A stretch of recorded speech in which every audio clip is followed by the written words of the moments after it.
What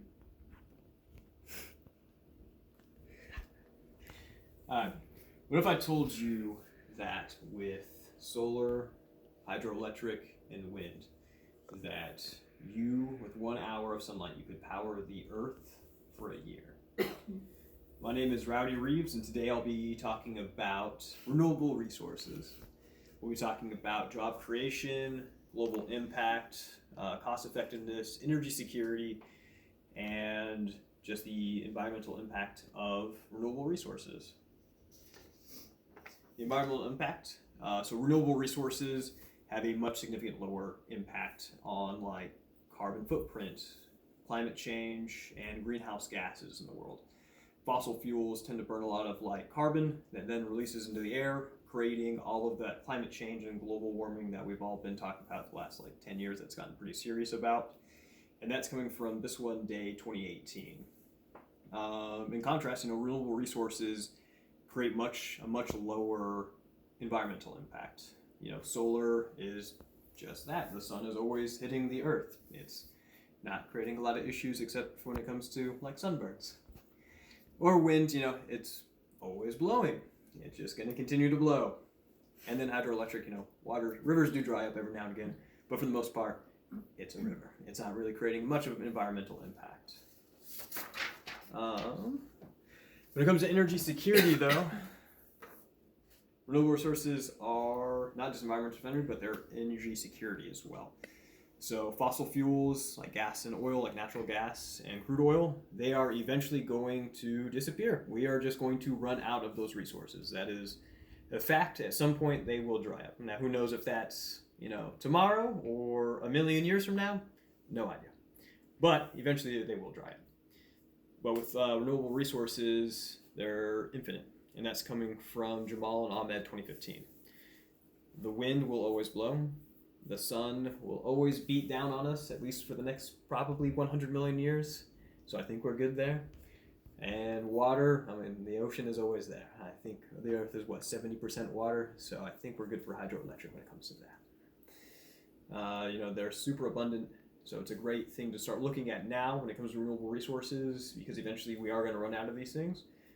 And we need to have a plan ready to go whenever we do run out of those things. It should not be something that we let get to a crisis point, but something that we are proactive on versus reactive on.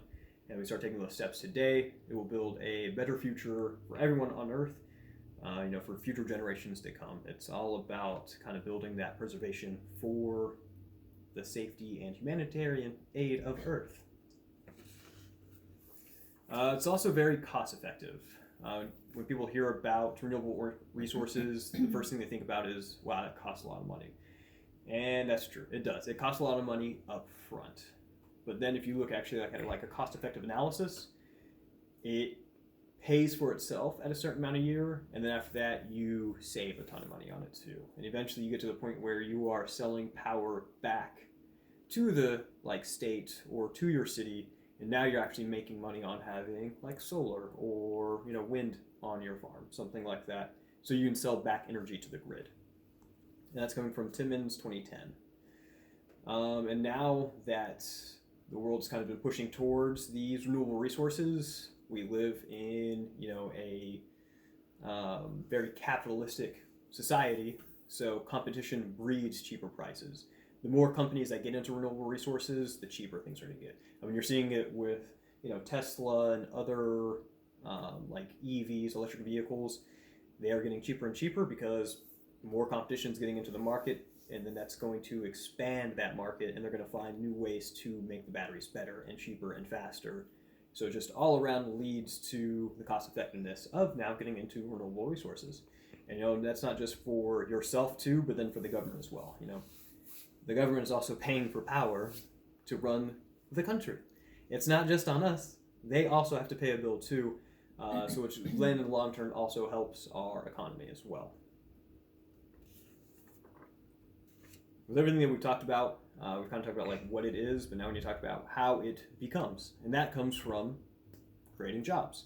So renewable resources have the potential to create a lot of jobs. Someone has to engineer, someone has to do the research, and someone has to build that infrastructure for it. So you're talking about construction as well. and that's coming from Spannenberg 2013. With all of these jobs in the market that are coming, it helps everyone. It helps not just like, maybe your friend that's in construction or an engineer, it also helps the local economy as well. If I am putting solar on my house, I'm helping someone that lives in Fayetteville have their job.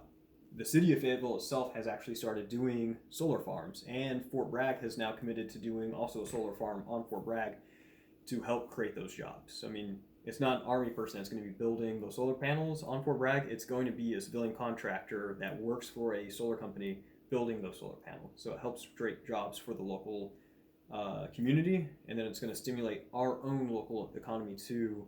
And even looking at it from a different light, we depend on a lot of foreign oil. We buy a lot of foreign oil and send a lot of oil to these other countries when we could actually build all those resources right here and keep that money inside of America.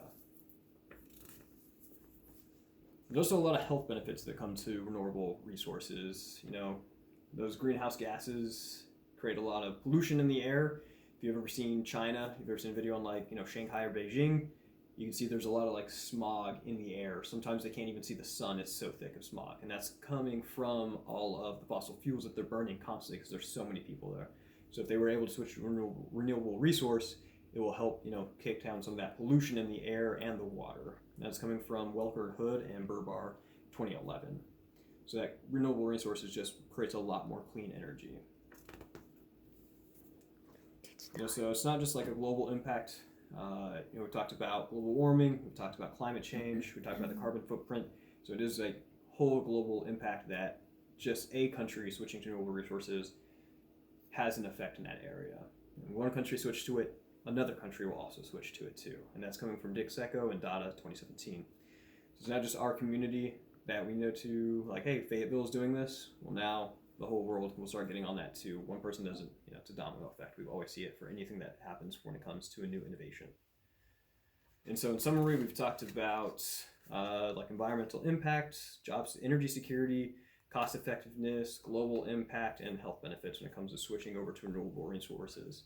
It helps create jobs, just makes the world really a better place. I mean, it's something that we really do need to start doing to get off of those finite resources and foreign dependency and start bringing that money to ourselves and make the world a better place for us. I'd like to leave you guys with a quote from Dr. Jane Goodall. You might know her as the lady that talked to monkeys like chimps. And she said, "What you do makes a difference, and you have to decide what kind of difference you want to make." Thank you. And then just pointed at everyone.